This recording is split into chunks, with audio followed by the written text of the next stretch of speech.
Ingat dulu 20 tahun yang lalu Is ingin membunuhnya, dan untuk itulah dia pergi ke Padang Aram. Dan dia berharap sekarang Is telah memaafkannya, telah mau berdamai dengannya.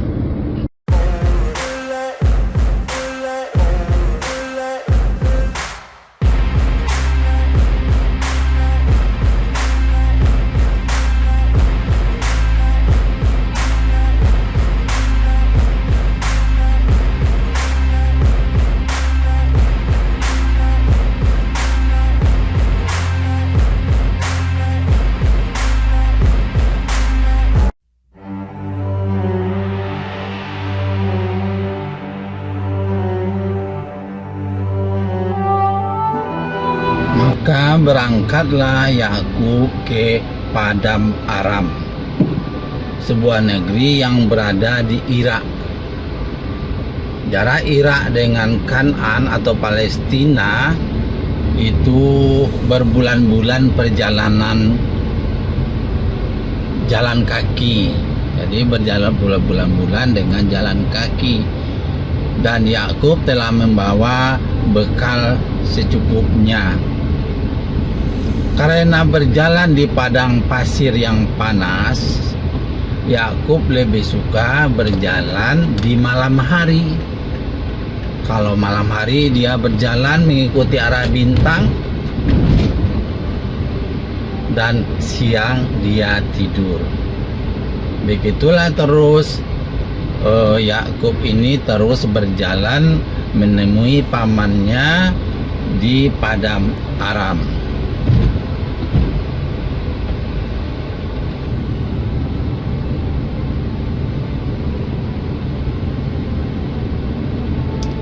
Dan pada waktu itu datanglah malaikat kepada Yakub,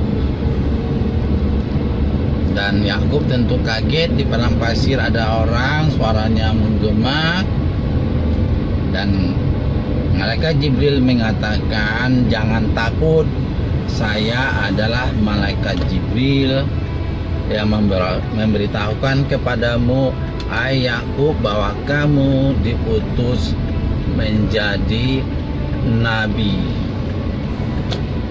Kamu adalah nabi dan rasul yang diutus Allah, seperti bagaimana halnya kakekmu Ibrahim dan ayahmu Ishak." Sejak saat itu Yakub semakin taat beribadah, semakin percaya diri, dan terus melanjutkan perjalanannya ke Padang Aram. Seperti biasa, dia lebih suka berjalan pada malam hari dan tidur di siang hari, karena perjalanan ke Padang Aram itu sangat panas. Jadi istirahat dia pada siang hari dan berjalan pada malam hari. Pemirsa, karena seringnya Yakub berjalan di malam hari, maka dia dipanggil Israel. Israel artinya adalah berjalan di malam hari. Sebagaimananya Nabi Muhammad melakukan Isra Mi'raj. Nabi Muhammad melakukan perjalanan di malam hari, kemudian Mi'raj, naik ke langit ke Sidratul Muntaha. Nabi Yakub dia berjalan di malam hari, selalu begitu, sehingga dia dipanggil Israel. Dan anak-anak keturunan Yakub ini selanjutnya dipanggil Bani Israel, yang kita kenal sekarang dengan bangsa Israel.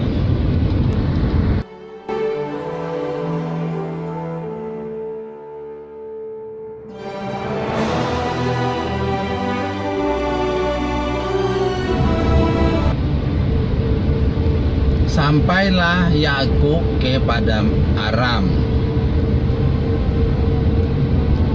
Waktu itu dia melihat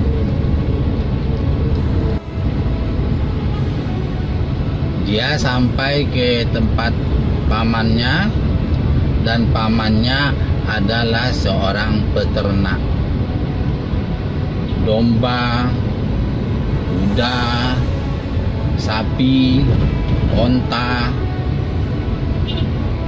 Setiap hari anak-anak Laban bin Bethuel ini pergi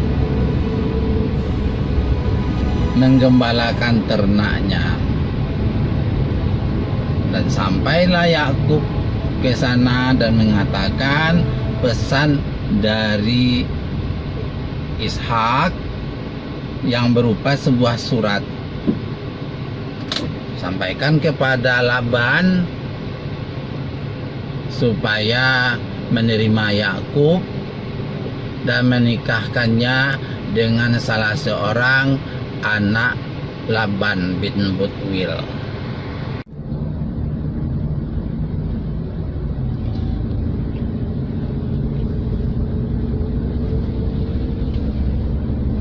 Laban setelah membaca surat dari Nabi Ishak, memahami keinginan Nabi Ishak supaya Yakub dinikahkan dengan anaknya Laban, dia mengajukan syarat. Kalau kamu mau kawin sama anak saya punya syarat. Apa syaratnya itu? Kamu bantu saya menjadi pengembala selama 7 tahun. Dan itulah mahar kamu untuk mengawini anak saya. Itu dipenuhin oleh Yakub, mengembala sapi dan semua ternak Laban bin Bethuel. Sampailah waktu 7 tahun, Laban menikahkan Yakub dengan anaknya Laya. Hanya saja Yakub minta dan telah menghayal sebelumnya atau telah bercita-cita sebelumnya, dia ingin menikahi Rahil, dan udah memberikan sinyal-sinyal kepada Rahil bahwa Yakub ini ingin menikah dengan Rahil.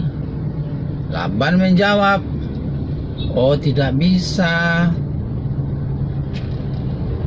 Anak saya yang paling tua harus menikah terlebih dahulu. Kamu boleh menikahi Rahil setelah Laya menikah. Nah, sekarang kamu menikah dengan Laya enggak? Sekarang kamu ingin menikah dengan Laya enggak? Karena Laya harus menikah dulu. Nah, setelah itu kamu bekerja lagi 7 tahun kepada saya, baru menikah dengan Rahil. Itu kalau kamu setuju." Yakub setuju. Akhirnya menikahlah dia dengan Laya. Kemudian bekerja lagi 7 tahun dengan Laban sebagai pengembala sapi-sapinya, ternaknya semua. Menikah lagi lah dia dengan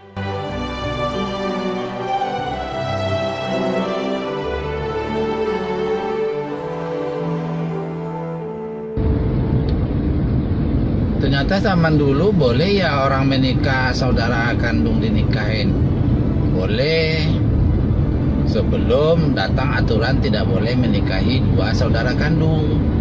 Kalau dulu kan penduduk nggak banyak, seperti anak Nabi Adam menikah sesama anak Nabi Adam, ya, hanya saja kembarannya yang ditukar-tukar.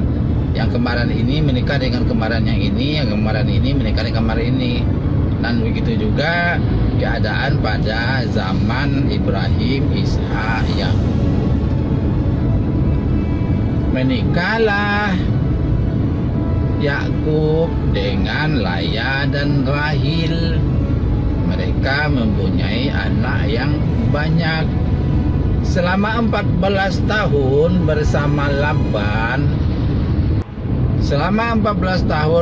Laban, Yakub memberikan kekayaan yang banyak kepada Laban. Ternaknya semakin banyak, harta si Laban berlimpah, dan pembantu-pembantunya juga banyak sekali. Ibaratkan keluarga Laban ini udah bisa jadi orang satu kampung juga, dengan pembantu-pembantunya, pekerja-pekerjanya.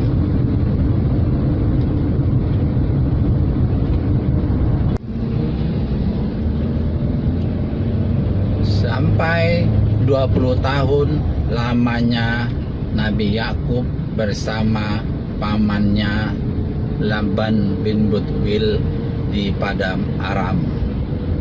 20 tahun gak ketemu dengan ayahnya, 20 tahun gak ketemu dengan abang kembarnya Is. Kemudian Yakub mempersiapkan diri untuk balik kepada keluarga ayahnya, keluarga ibunya di Palestina. Dia mempersiapkan ternaknya, hartanya untuk perjalanan. Dia perhitungkan dengan detail-detailnya bagaimana caranya membawa ternak sedemikian banyak dan bagaimana makannya selama dalam perjalanan. Diperhitungkan dengan cermat oleh Yakub. Laban yang mengetahui bahwa Yakub berencana untuk kembali ke kampung halamannya, dia menyetujui. Apalagi 20 tahun Yakub bersamanya, sangat banyak manfaat yang dia dapatkan. Hartanya berlimpah, anaknya dapat suami,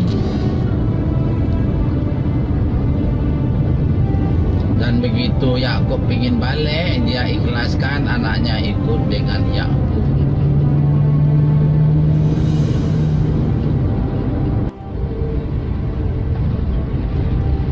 Ditempuhlah perjalanan dari Padang Aram Irak ke Palestina dengan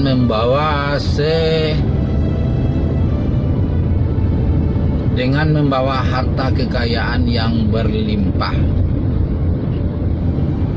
Berjalanlah dengan semua itu. Tentu saja berjalannya nggak secepat ketika dia pergi, kan dia pergi sendiri.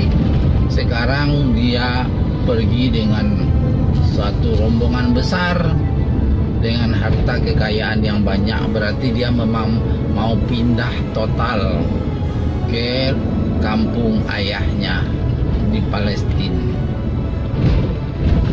dan kampung kakeknya Ibrahim.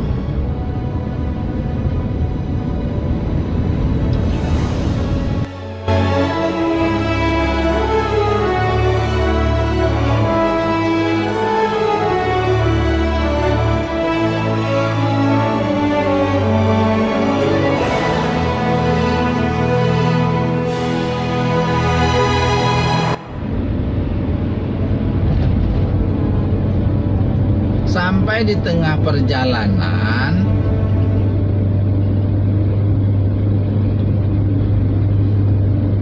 Yakub mengutus anak buahnya untuk pergi duluan.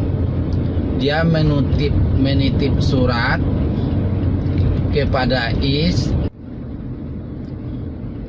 Ingat dulu 20 tahun yang lalu Is ingin membunuhnya. Dan untuk itulah dia pergi ke Padang Aram. Dan dia berharap sekarang Is telah memaafkannya, telah mau berdamai dengannya. Tentu saja rombong itu kembali dengan perasaan berdebar-debar